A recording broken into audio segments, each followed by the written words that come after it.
Muchas gracias por la introducción, muchas gracias por la invitación. Estoy muy agradado de estar en Guatemala y en particular de disfrutar de la hospitalidad de Antigua.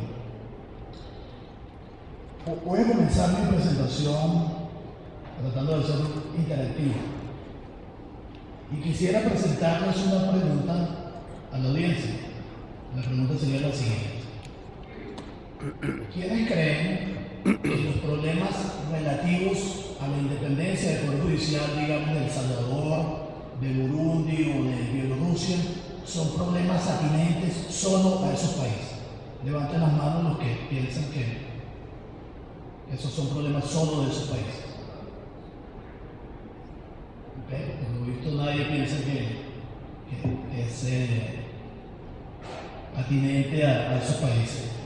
Levanten la mano los que creen que los problemas relacionados con la independencia del Poder Judicial de El Salvador, Paraguay, Ghana o Albania son problemas que trascienden las fronteras de sus países. Por lo menos parte de la audiencia cree que son unos problemas que trascienden los límites geográficos de cada uno de esos países. Pues efectivamente los temas de independencia del Poder Judicial son problemas que trascienden la frontera de los países. Son problemas que efectivamente deben ser aproximados, deben ser atacados y deben ser de preocupación de los políticos, de los habitantes de esos países, pero son problemas que trascienden las especificidades domésticas. Y esto tiene que ver probablemente con el mundo en el que vivimos, en donde la tecnología está interconectada, donde las economías están integradas y donde el derecho definitivamente está globalizado. Digo el derecho está globalizado porque estamos en un momento del mundo donde los actos jurídicos que ocurren en un país tienen repercusiones y tienen trascendencia más allá de sus fronteras. Así sucede con contratos, así sucede con sentencias, y esto justamente es lo que ha movido a algunos países a la redacción de convenciones y probablemente en el contexto de derecho privado a la redacción de contratos donde efectivamente se establezca que lo que sucede en un país tenga impacto jurídico en otros países. En esta oportunidad lo que yo quiero hablar es de 4 ejemplos de cómo la falta de independencia del Poder Judicial en un lugar puede tener un impacto más allá de sus fronteras. Hay muchos más ejemplos donde la falta de independencia del Poder Judicial en un país puede tener impacto en otros países o impacto internacional, pero yo me voy a referir solamente a 4 ejemplos. Y los voy a dividir a su vez en 2 categorías. Primero es lo que yo he dado a llamar el impacto transnacional. Quiere decir cuando un acto jurídico tiene un impacto en otro país. Y el otro es el impacto internacional, cuando ese impacto no es necesariamente en otro país, sino es en un tribunal internacional o en un ente internacional respectivo. Entonces hablemos en primer lugar del impacto transnacional. Y como decía, ahí voy a hacer referencia a 2 supuestos. El primer supuesto es un supuesto de reconocimiento o ejecución de una sentencia proferida en el país A que pretende ser ejecutada en el país B. A tal efecto, el supuesto sería básicamente que el país A emitió una sentencia definitivamente firme en contra de una persona que se encuentra domiciliado en el país B. En consecuencia, la sentencia debería ser ejecutada en el país B. Cuando la sentencia va a ser ejecutada en el país B, una de las excepciones que se oponen es que la sentencia proviene de un país donde hay falta de independencia judicial. El principio de la regla de derecho es que cuando se trata de reconocimiento y de ejecución de sentencias, los países, por tema de reciprocidad, reconocen las sentencias que provienen de otros países. Es el principio que en el derecho internacional público se llama comity, o reciprocidad, podríamos llamarlo en el contexto castizo. Si esa es la regla tiene una excepción, y la excepción, o varias excepciones, pero en particular para nuestro contexto, es importante referirnos a la siguiente. Una de las excepciones es cuando la sentencia que se pretende ejecutar en el país B es violatoria de temas de orden público. Digamos que la sentencia impone una ejecutoria relativa a esclavizar al perdedor en el litigio. Probablemente en muchos países esa sentencia violaría el orden público, en consecuencia no sería ejecutada. Otra de las excepciones es cuando la sentencia provenga efectivamente de un país donde el Poder Judicial carezca de independencia.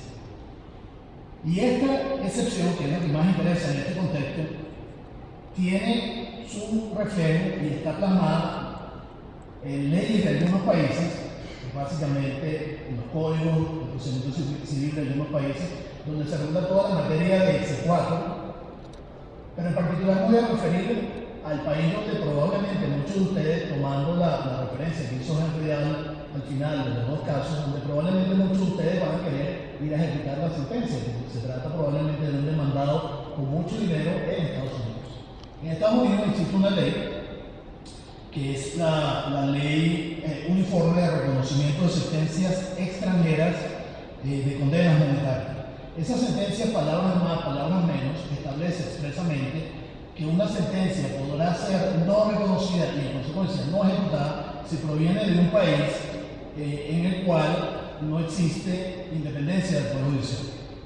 Igualmente, a través de la jurisprudencia en Estados Unidos han habido varias decisiones respecto a lo cual, por aquello de la transparencia y de la apertura total, debo indicar que estaban involucrados en algunos casos, incluso de forma jocosa, en posiciones contradictorias con algunos miembros del panel y en otros en posiciones en el mismo lado con los miembros del panel, pero al final todos somos amigos, lo cual habla bastante también de la profesión. Pero en todo caso, decía que hay una jurisprudencia de los tribunales norteamericanos que han indicado lo siguiente. Una es de la Corte Suprema de Justicia en el caso Hilton contra Cuyo de 1895, en la cual la Corte Suprema de Justicia norteamericana indicó que una sentencia de otro país debería ser ejecutada por principios de comité o de reciprocidad, siempre y cuando proveniese de un sistema con posibilidades de garantizar una administración de justicia imparcial en la cual no hubiese nada que denotara prejuicio por parte de la Corte. Posteriormente, en un caso de un tribunal federal, el caso Bridgeway contra Citibank, Bridgeway era una compañía que había obtenido una sentencia en contra de Citibank en los tribunales de Liberia. Liberia en África en ese momento vivía una guerra civil bien significativa y el Tribunal Federal norteamericano rechazó ejecutar la decisión porque indicó expresamente que a pesar de que la Constitución de Liberia disponía expresamente que los tribunales de Liberia eran independientes, sin embargo, la Constitución de Liberia fue ignorada y corrupción e incompetencia en el manejo del caso fueron prevalentes. El tercer caso que quiero hacer referencia es el caso Sánchez Osorio contra Dole, conocido por un tribunal federal de Florida. En este caso se trataba, Sánchez Osorio conjuntamente con un grupo de personas habían obtenido una sentencia por parte de los tribunales de Nicaragua en contra de Dole y otra compañía, y esta sentencia se llevó a Estados Unidos para ser ejecutada en contra de esta compañía. El Tribunal Federal indicó expresamente que a pesar que en el papel y en la teoría Nicaragua tenía todos los elementos de un Poder Judicial independiente, en la práctica ese Poder Judicial no era imparcial. La Corte fue más allá e indicó que había pruebas persuasivas de que la interferencia política y la corrupción general en Nicaragua eran extremadamente amplias. El sistema judicial de Nicaragua es uno donde los líderes políticos ejercen amplio control sobre un poder judicial débil y corrupto, lo cual no garantiza unos tribunales imparciales ni unos procedimientos compatibles con los requisitos del principio de debido proceso del derecho. Lo que estos casos demuestran es que la falta de independencia del Poder Judicial es algo que impacta. Como ven, en estos supuestos, por falta de independencia o por lo que se percibía como falta de independencia del Poder Judicial en unos países, implicó que después de años de mucho litigio, una sentencia o varias sentencias no pudieron ser ejecutadas en el país donde se pretendía que ello ocurriese.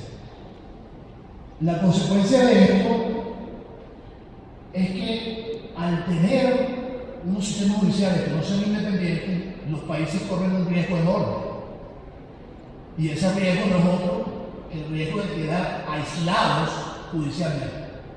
Así como se puede hablar hoy día de aislamientos económicos, igualmente en el mundo que vivimos, con situaciones como esta se puede llegar a hablar de aislamientos judiciales. Países donde los poderes judiciales sí efectivamente funcionan para los ciudadanos, pero no tiene posteriormente un impacto más allá de sus fronteras. El segundo supuesto al cual quiero referirme en esta categoría que he llamado impacto transnacional es lo que se llama el Forum Non-Convenience. El Forum Non-Convenience es una teoría muy desarrollada en el derecho anglosajón, donde básicamente podríamos traducirlo como que ese es el foro no conveniente, más que es un término latino. El supuesto consiste básicamente en el siguiente: es un caso que involucra a hechos y personas en el país A, pero que también involucra a una parte en el país B, y que por esta doble connotación transnacional se pretende procesar en el país B. El país B, ante el cual se lleva la demanda, se excusa de conocer el caso porque indica que es el foro no conveniente, es el foro no conveniente. Indica que ese caso debería ser procesado mejor en el país A, porque ahí es donde están las pruebas, porque ahí es donde están las partes, porque ahí es donde ocurrieron los hechos. La regla en el contexto del foro non convenience, que es un principio, como decía, muy connotado, muy desarrollado con el tema de litigios internacionales y más específicamente transnacionales con países anglosajones, es que hay que analizar una serie de elementos para determinar efectivamente si el foro que se indica como no conveniente es no conveniente y si el foro alterno efectivamente es un foro conveniente. Uno de los elementos que ha desarrollado la doctrina y la jurisprudencia es examinar cuán adecuados son los tribunales del foro alternativo. También se ha dado a llamar el elemento de cuán apropiados son los tribunales del foro alternativo. Y allí justamente, como puede estar en la cabeza de muchos de ustedes, determinar cuán adecuados o apropiados son los tribunales o el Poder Judicial del foro alternativo pasa por examinar la independencia del Poder Judicial. En concreto quiero referirme a dos casos de jurisprudencia. Uno de los casos de jurisprudencia fue en Canadá, en un tribunal de la Columbia Británica, que también involucraba a un país de nuestra región, a Nicaragua, donde básicamente con unos hechos que podría resumir como que eran los siguientes: las partes eran canadienses y los bienes estaban en Nicaragua. El demandante demanda al demandado en Canadá, el demandado dice que Canadá es el foro no conveniente y que eso tiene que ir a Nicaragua. El demandante presenta sus argumentos y dice que Nicaragua no reúne el requisito de adecuacidad y que en consecuencia el caso se debería quedar en Canadá. Ese es el caso Schwarzenegger, y en ese caso el Tribunal de Canadá indicó expresamente que el demandante había presentado pruebas suficientes que causaban preocupación sobre la posibilidad que el caso fuese a ser decidido en base a los méritos en el Poder Judicial de Nicaragua, lo cual era un factor importante que sugería en consecuencia que los tribunales de la Columbia Británica sí eran el foro apropiado. Como se puede ver aquí, el examen no era de la sentencia, de las peculiaridades del caso, sino del sistema judicial en su totalidad. Frente a ese caso tenemos el caso en Estados Unidos, un caso paradigmático que es el caso del Banco Latino contra Gómez López, con un tribunal federal de la Florida, y allí en este caso los tribunales americanos han sido un poco más estrictos en el tema del foro non conveniente, probablemente con la intención de no recibir una inundación de casos de diferentes países que puedan tener una connotación con Estados Unidos. Allí el Tribunal Federal indicó expresamente que para que el criterio de la adecuacidad no se diese, tenía que tratarse no de que el foro alterno fuese o no perfecto, sino que en el caso particular hubiese elementos de corrupción, para considerar que en consecuencia ese foro era adecuado o no adecuado. Sea como sea con el elemento del foro non convenience, lo que es importante destacar en este contexto es que si el Poder Judicial del país alterno tiene algunos elementos relacionados con falta de independencia del Poder Judicial, eso puede tener un impacto en que una demanda pueda ser admitida o no admitida en otro lugar. Y más concretamente, uno podría decir desde el punto de vista positivo, si tomamos la jurisprudencia canadiense, bueno, Eso le da acceso a un justiciable, a un poder judicial donde probablemente pueda tener unos resultados más eficientes. Desde el punto de vista del país que recibe la demanda, puede crear potencialmente un caos judicial, como indicó en un momento un tribunal americano, de suerte que los tribunales de ese país se conviertan en los tribunales del mundo, donde todas las demandas pudiesen de ser recibidas. Paralelamente al impacto que da llamar impacto transnacional, me voy a referir al impacto internacional, y básicamente aquí me voy a referir a dos supuestos. El primero tiene que ver en materia de derecho internacional de inversiones y el segundo tiene que ver en materia de derechos humanos.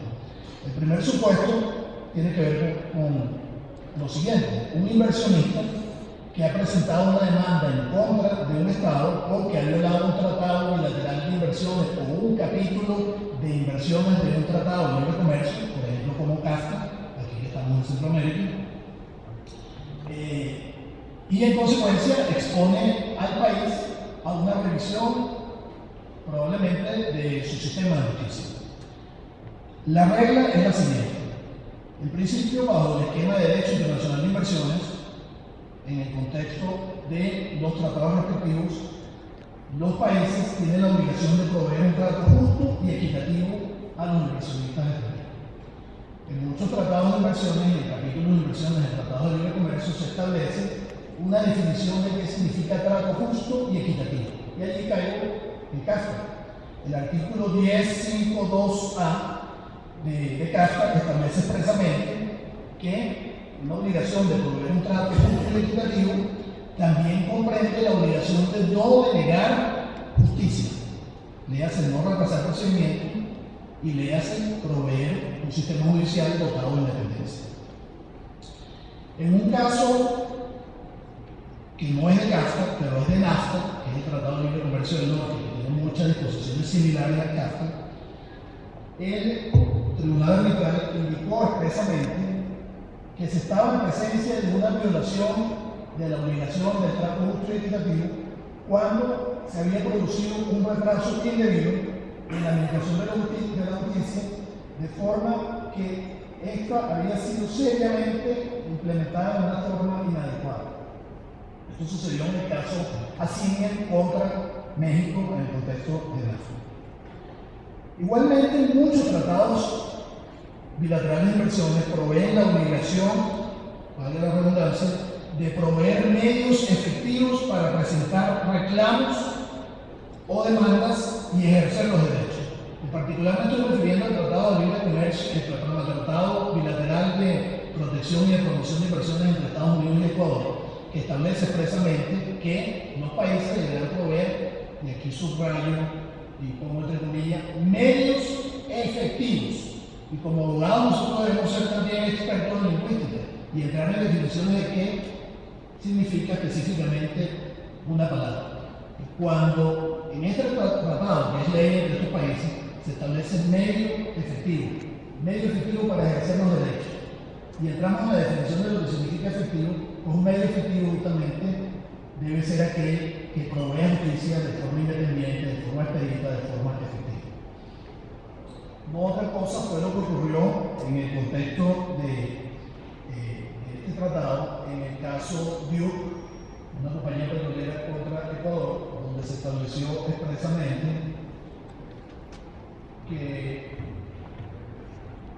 el Poder Judicial, la obligación de garantizar un mecanismo efectivo significaba garantizar acceso a las Cortes y la existencia de mecanismos institucionales para la protección de las inversiones y dentro de ellos el debido proceso. Como se ve, entonces en este caso también vemos un impacto internacional por la falta de independencia del Poder Judicial, donde la revisión que se hace no es de una sentencia en particular, sino del Poder Judicial en su totalidad. Igualmente, en este mismo aspecto de derecho internacional de inversiones, podemos hablar de otro supuesto, que quizás incluso un supuesto más riesgoso, que es el supuesto de la responsabilidad del Estado por lesiones a los extranjeros. Este es un principio de derecho internacional público, además de derecho internacional público consuetudinario, y que básicamente lo que supone es que si un extranjero es eventualmente afectado por una acción de un Estado, ese extranjero puede ir a pedir protección diplomática al Estado de su nacionalidad y ese Estado puede intentar entonces una demanda de Estado contra Estado. Si esa lesión es generada por una violación del debido proceso, el Estado va a estar expuesto a una revisión de su poder judicial. De esto existe precedente, por lo menos dos casos que vienen a mi mente. Uno es el caso Estados Unidos contra Italia en la Corte Internacional de Justicia, conocido como el caso Elsi, y otro es el caso Barcelona Traction Case de Bélgica contra España, un caso bien significativo, podremos hablar mucho más, donde en todo caso lo que es significativo por áreas del tiempo es que el impacto que recibe un país en este supuesto que acabo de referir no es otro que el bolsillo, una pérdida patrimonial por tener un poder judicial que no es independiente. Un inversionista demanda, cuando el inversionista demanda, el inversionista lo que está demandando es una compensación probablemente multimillonaria. El Estado no solamente se expone a que le revisen su poder judicial, va a perder dinero y probablemente eso tiene impactos aguas abajo en todo lo que es riesgo país, en todo lo que probablemente sea acceso a crédito, en todo lo que es imagen frente a otros posibles inversionistas. El último supuesto que quiero referirme en torno al impacto transnacional, al impacto internacional, aunque estoy pasado el tiempo, es el referido a los derechos humanos. Y trataré de ser muy breve. Aquí el supuesto se trata de una violación del derecho a la tutela judicial efectiva. De hecho, el supuesto podríamos dividirlo en dos aspectos. Uno, cuando hay una violación tangible y palpable del derecho a la tutela judicial efectiva. Y otro, cuando se trata de una violación de cualquier otro tipo de derecho, pero cuando la víctima va a intentar una acción internacional por derechos humanos, se le exige que haya agotado las instancias internas de ese país antes de proceder a la instancia internacional de protección de derechos humanos. En el primer supuesto, podemos hablar de los tratados. Ignacio conoce mucho mejor el área que muchos de los que estamos aquí, que es los tratados interamericanos de protección de derechos humanos, tanto como en el contexto de las Naciones Unidas, el Pacto de los Derechos Civiles y Políticos, donde la víctima tendría derecho a intentar una petición, en el caso del sistema interamericano, primero ante la Comisión Interamericana para posteriormente poder llegar a la Corte Interamericana, y en el contexto del Pacto de los Derechos Civiles y Políticos ante el Comité de Derechos Humanos de la Organización de las Naciones Unidas. En ambos supuestos, la víctima podría intentar una demanda por violación del debido proceso, y podría indicar que se le violó el debido proceso porque los procedimientos se retrasaron de forma ostensible o porque hubo corrupción, etcétera, etcétera. Y en ambos supuestos, el Poder Judicial de ese país va a ser revisado ya no por el caso particular, sino en su totalidad. El otro supuesto que indicaba es cuando se hay de agotar los recursos internos. Con mucha frecuencia, los tribunales en materia de derechos humanos y también, como decía Ignacio, por este diálogo jurisprudencial, incluso en materia también de inversiones, han dicho que a veces es fútil, vale decir innecesario, agotar los recursos internos cuando se trata de un país donde el Poder Judicial es percibido como carente de independencia. En particular, quiero hacer referencia a un caso de la Corte Interamericana de Derechos Humanos, el caso Ramírez contra Venezuela, donde significativamente la Corte trató además de hacer una disquisición entre lo que es la independencia del juez y lo que es la independencia de los tribunales, que en mi criterio llama la atención a lo que es la falta de independencia coyuntural, digamos falta de independencia del juez, y a la falta de independencia estructural cuando es algo establecido en el sistema. Es una sentencia un poco larga, pero lo que voy a leer rápidamente es que la Corte estableció que el derecho a obtener una justicia por jueces imparciales o por unos tribunales imparciales es fundamental a la garantía del debido proceso. Y posteriormente, saltando grandes partes de la sentencia, estableció que la imparcialidad de un tribunal, diferente de la imparcialidad del juez, significa que los miembros del tribunal no deben tener intereses creados, no deben tomar decisiones premeditadas, no deben tener preferencia por ninguna de las partes involucradas y no deben estar involucrados de alguna forma en la vida. Como se ve en este segundo supuesto al cual hice referencia, el impacto va a ser no otro sino en lo que respecta respecta a la restitución de los derechos humanos, porque los tribunales de derechos humanos, a diferencia de los de inversión, no son tribunales compensatorios, sino restitutorios. Pero por supuesto, una decisión de esa naturaleza, que ponga en la lupa y que indique que el Poder Judicial de ese país no es independiente, además de que obliga a la restitución del derecho humano en particular, tiene un impacto en la democracia, tiene un impacto en la gobernabilidad y por supuesto tiene un impacto en el día a día político del país que se trata. Para concluir, mis conclusiones son las siguientes. Primero, la independencia del Poder Judicial, como indicaron los que levantaron la mano, es un asunto que trasciende en importancia, en relevancia en impacto la frontera de los países respectivos. En segundo lugar, la falta de independencia del Poder Judicial puede generar consecuencias nefastas, negativas y traumáticas para los países, más allá de la dinámica política interna. En tercer lugar, este impacto de la falta de independencia del Poder Judicial es un fenómeno que va a tender a incrementarse en la medida en que el mundo se integra en esto que hemos dado en llamar la globalización. Y en cuarto lugar, el gran quid es cómo medir la independencia de los poderes judiciales de una forma objetiva. Y aquí aprovecho y hago una cuña en beneficio de mi amigo Rafael Veloz, que la Federación Interamericana de Abogados está lanzando un proyecto justamente para tratar de evaluar de forma objetiva, a través de unos indicadores, la independencia de los poderes judiciales de América Latina. Con esto concluyo y le doy muchas gracias a la audiencia.